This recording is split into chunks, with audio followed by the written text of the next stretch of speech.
I am going to begin this video with the extent of poverty, which in my mind is who it impacts.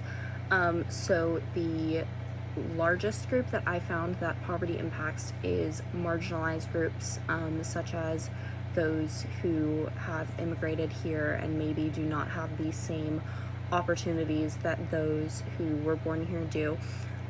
Some of the things that do affect them more would be the low wages that they often have from the harder jobs that they often have to take. Those who have immigrated here often end up taking jobs that are very physically laborious.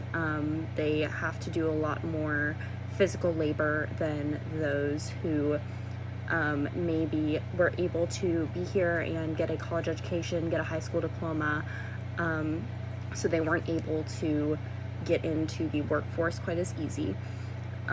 Next, I will begin with the impact. So to me, that is what impact it has on the people who are experiencing poverty.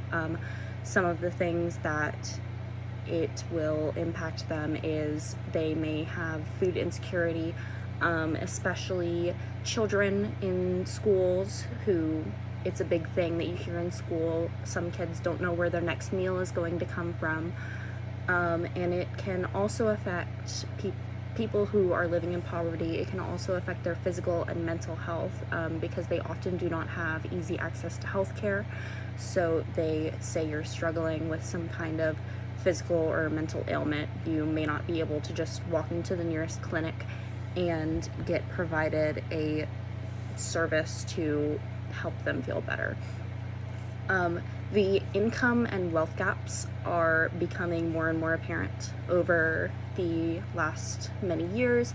The gap is ever widening, and those who are in the higher end of that, as they say, the rich are getting richer and the poor are getting poorer, and it is becoming ever more apparent. Some of the statistics that I found were that the top 1% of households have over 1/3 of personal wealth, and the poorest 20% receive less than 4% of all income. Those are very striking statistics to me. That tells me that those who are living in wealth are obviously very well off, and those who happen to be living in poverty are not getting what they need. Some of the key causes of poverty, there are a lot of causes. There can be a lot of things that contribute to someone living in poverty. One of the things is just passing it down from generation. Some people believe that if your family has lived in poverty, then you are destined to as well. I personally do not think that is true.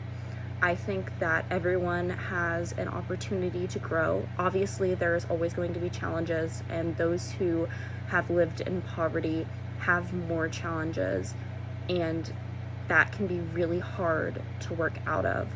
But I believe that everyone can find the opportunities for themselves to make themselves a better life. Some of the other causes are if you are unemployed, recently unemployed, or if you have been unemployed for a long time, it can be very difficult to find yourself another position, especially if you've been unemployed for a long period of time. It becomes very difficult, or maybe if you have been unable to hold a job for long periods of time, for any number of reasons. One of the biggest reasons that I found for poverty is those who live in rural areas, so those who maybe live outside of the suburbs or outside of the city. Those who live in the rural areas often struggle more with work seasons. So if they're doing seasonal work like farming, it can be a lot harder during the colder months for them to find work, and the work that they are doing, they do not get paid enough for doing it. Some of the current programs that are available to those in poverty right now are things like social insurance programs, which is like Medicare, old age survivors disability and health insurance, and things like that. And then there is also public assistance programs, and one of the problems with public assistance programs is that you must be eligible to receive them.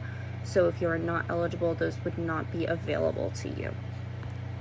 I believe that all social workers have an obligation to address poverty at individual and systemic levels, because that is one of the obligations that you agree to in the NASW Code of Ethics whenever you want to be a social worker.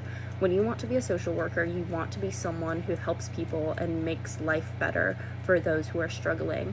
And I believe that if that reaches out to any group of people, that definitely includes those in poverty. Those in poverty are experiencing some of the hardest times of their life, and those who are social workers have an obligation to do their absolute best to make life better for those groups of people.